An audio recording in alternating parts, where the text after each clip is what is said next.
To answer a question posted on a previous video, here's how you can add a custom background to your Newline interactive flat panel.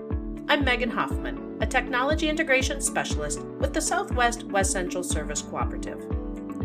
Start by opening the built-in browser on your Newline IFP. Search for an image you want to use. Sites like Pixabay, FreePic, Vecteezy, or iStock have images you can use without copyright infringement. However, it is always a good idea to give attribution when you use someone else's work. Download the desired image and save it to the Newline IFP. I saved this one to the Downloads folder.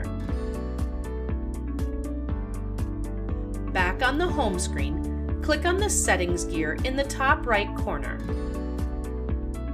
Select Display and Theme, then select Wallpaper. Click on the plus sign and select the image you downloaded. Then click on the check mark for that image. Go back to the home screen to see your customized background. You can use image files in PNG or JPEG formats, or GIFs that are under 10 megabytes for a dynamic background. The best size image for a custom background on a Newline IFP is 3840 by 2160. Using a 16:9 aspect ratio. If your selected image is a different size or aspect ratio, you may see some overlap on the edges of the screen. For more information, explanations, and inspiration, check out the SWWC Technology Integration channel on YouTube, and remember to click subscribe.